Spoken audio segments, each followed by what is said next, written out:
So here's what happens when you tighten down the slipper clutch too much. I heard a clicking, and it turned out it was the rear spider gears and the diff, or the bevel gears, I believe Losi calls it. So I tried to tighten this down a little bit, and I snapped the threads right off. And what's crazy is I really didn't even go all that tight, but they broke off. So I did have to order a replacement. So I've got that. So I'm going to tear it apart now and get that swapped out. Just another episode here in the Chronicles of Broken RC Cars. So I got the transmission pulled out, and time to open it up and get the shaft out and get the new one installed. So transmission opened up, and you can see how the threads on the new one are longer, but there's what the inside of the transmission looks like. Pretty simple setup. And transmission gear replaced, or the shaft anyway, so time to get this puppy back together and get it back out on the road. And lastly, don't be an idiot like me and forget to put the plastic gear cover on there, which I did. So don't be an idiot, make sure you put that one on there. In a desperate attempt to make this slipper clutch the most complicated slipper clutch in the whole world, Losi has made sure that it is compiled of about 9 billion parts. So let me go over that to make sure that we get everything installed correctly. So the way you have everything laid out right here is the exact order that it should be going in. So first you have like the little slipper clutch holder guy, this metal bushing, which really rides in between the slipper pads. Then you have this smaller washer spacer. Then you get the slipper clutch itself. Then you get this larger metal spacer, a washer, this weird ball bearing washer thing, another washer, the spring, and the nut. So let's take a look at that. The first thing though is make sure that you've got your little metal pin in here.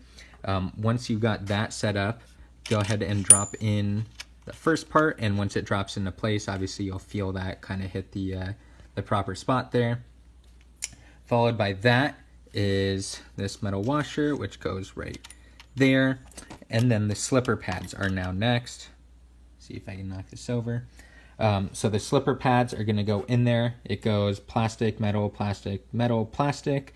It should be pretty straightforward, and when you drop them all on there, you know, if they're in the right spot, they'll kind of drop into place. Just like so. Boom. So now you've got that all set up. And if you look from the top, go ahead and do that, you'll see that it is all sitting in there properly.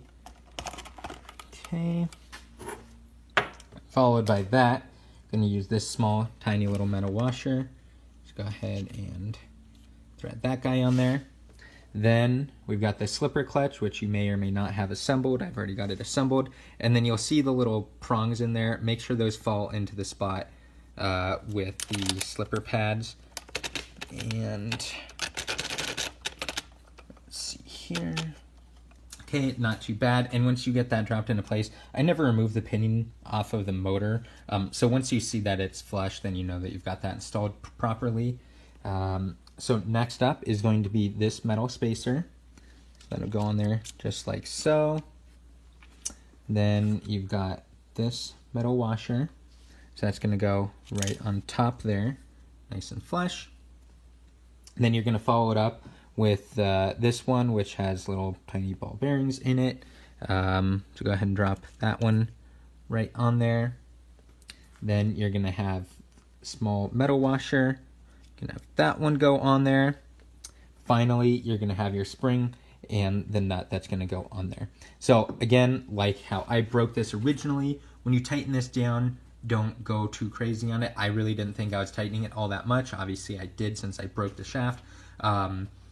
But yeah, so obviously how tight you want to run this slipper is really up to you. Some guys go fully, tight and risk knowing that the rear diff and everything is going to have more stress on the drivetrain, pinion gear, shafts, all that stuff.